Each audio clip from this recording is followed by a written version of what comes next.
ഈ രാഹുൽ മാങ്കൂട്ടത്തിൽ എന്ന് പറയുന്ന ചെറുപ്പക്കാരൻ്റെ രാഷ്ട്രീയ ഗ്രാഫ് നിങ്ങളൊന്ന് നോക്കൂ. എങ്ങനെയാണ് നമുക്കറിയാം, ഒരു കോൺഗ്രസിനെ പോലെയുള്ള ഒരു പാർട്ടിയിൽ ഇപ്പോൾ പ്രിയപ്പെട്ട രാജു പി നായർ ഇവിടെ ഉണ്ടല്ലോ. രാജു പി നായരൊക്കെ കോൺഗ്രസിനകത്ത് പിടിച്ചു നിൽക്കാനും അദ്ദേഹത്തിന് കോൺഗ്രസിൻ്റെ അകത്ത് തൻ്റേതായൊരു ഇടമുറപ്പിക്കാനും ഒക്കെ എത്രമാത്രം മെയ്വഴക്കം വേണം, അല്ലെ എത്രമാത്രം കാത്തിരിക്കേണ്ടി വരുന്നുണ്ട് രാഷ്ട്രീയത്തിൽ.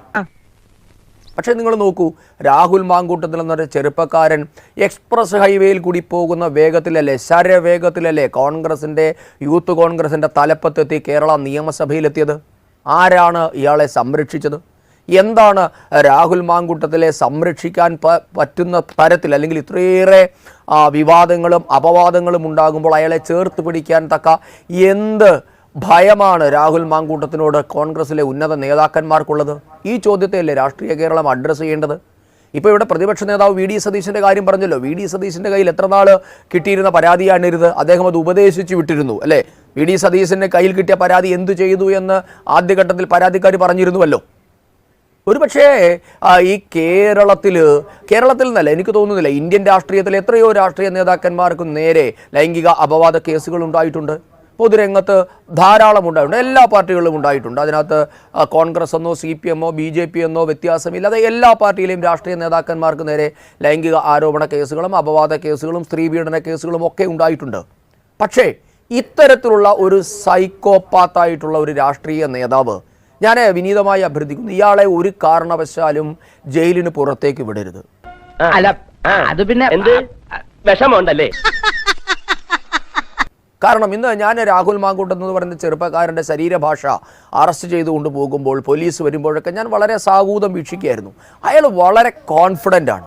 ഇന്ന് ഒരു വാർത്ത പുറത്തു വന്നല്ലോ, അയാൾ പോലീസുകാരെ ഭീഷണിപ്പെടുത്തിയില്ലേ, ഞാൻ നിസ്സാരമായി ജാമ്യം കിട്ടി പുറത്തു വരും, ഞാൻ സ്വതന്ത്രനായി നിന്നാൽ പോലും വിജയിച്ച് ഞാൻ നിയമസഭയിലെത്തും, നിങ്ങൾക്ക് എന്നെ ഒരു ചുക്കും ചെയ്യാൻ പറ്റില്ല.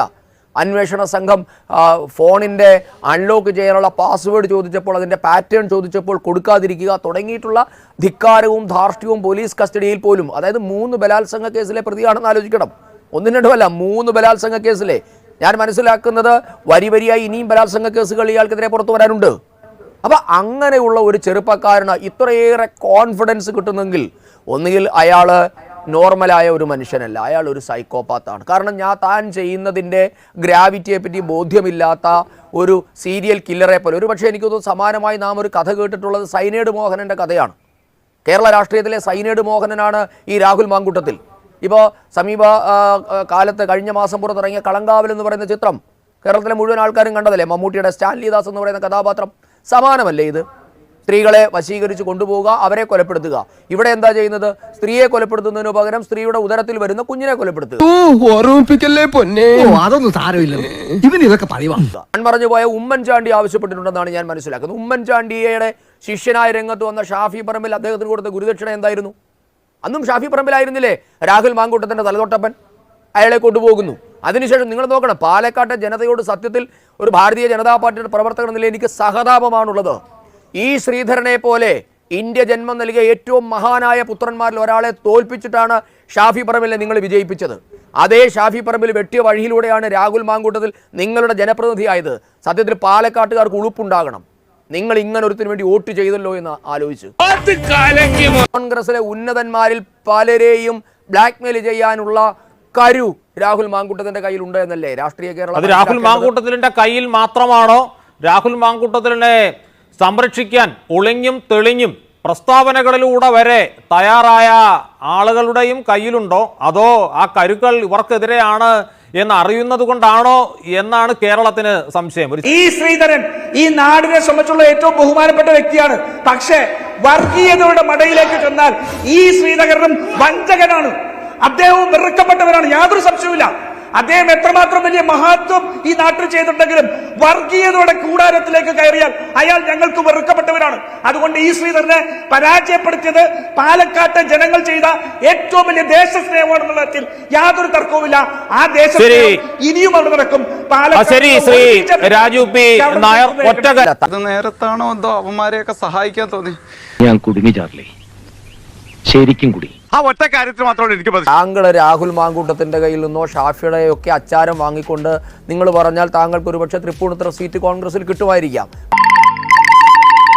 ഇങ്ങനെ കഥ പറഞ്ഞ് ഇഞ്ചിഞ്ചായി കൊല്ലുന്നതിന് പകരം നീ എന്നെ ഒറ്റയടിക്കങ്ങ് കൊല്ലടാ. പക്ഷെ അതിനു വേണ്ടിയിട്ട് അമ്മയും പെങ്ങളും ഇല്ലാത്ത രീതിയിൽ ഇവിടെ വന്നിരുന്ന് സംസാരിക്കരുത് കേട്ടോ. നിങ്ങൾക്ക് പൈസ കൊണ്ടാണോ നിങ്ങൾ ന്യായീകരിച്ചത്? അല്ലല്ല, ഇത് കേൾക്കൂ. ഒരു നിമിഷം രാജു, നിങ്ങൾ സംസാരിച്ചപ്പോൾ ഞാൻ മാത്രമാണ് ഇടപെട്ടത്. അത് നിങ്ങളുടെ പാർട്ടിയുടെ നിലപാടിനെ കുറിച്ചുള്ള ചോദ്യങ്ങളായിരുന്നു. ഇപ്പൊ സന്ദീപ് പറയാൻ അനുവദിക്കും. മനസ്സിലായില്ലേ? നിങ്ങളുടെ സ്വഭാവമാണ് എനിക്കെന്ന് വിചാരിക്കരുത് രാജു. നിങ്ങളുടെ സ്വഭാവമാണ് എനിക്ക് രാജു അല്ല മിസ്റ്റർ രാജു പൈസ മേടിച്ചിട്ട് വന്ന് ന്യായീകരിച്ചാലേ അല്ല മിസ്റ്റർ രാജു കൊടുത്ത പണത്തിനല്ലേ നിങ്ങൾ പണിയെടുത്തത്? അല്ല മിസ്റ്റർ രാജു, താങ്കൾ പറയുന്നതിനേക്കാട്ടും മികച്ച രീതിയിൽ പ്രാസമൊപ്പിച്ച് പറയാൻ അറിയാത്ത ആളല്ല എനിക്ക്. അല്ല അതാ ഞാൻ പറഞ്ഞത്, താങ്കളുടെ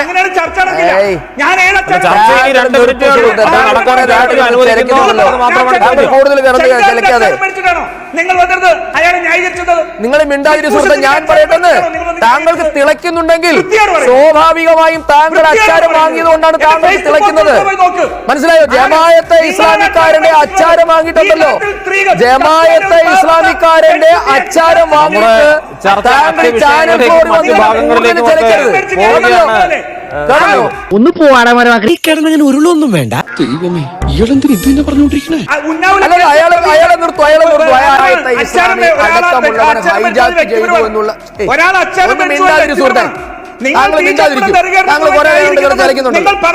മിണ്ടാതിരിടൂ. നിങ്ങൾക്ക് പണം ചർച്ചയിൽ വന്ന് ബിജെപിയുടെ തെറ്റിനെ മനുഷ്യ.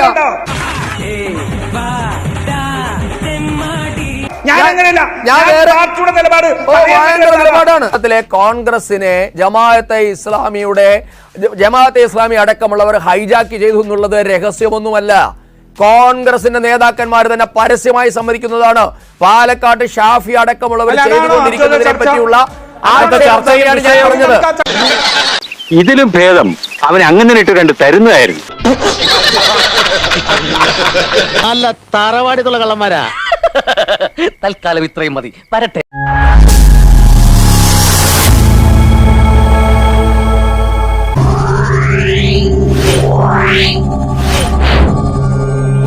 Wow.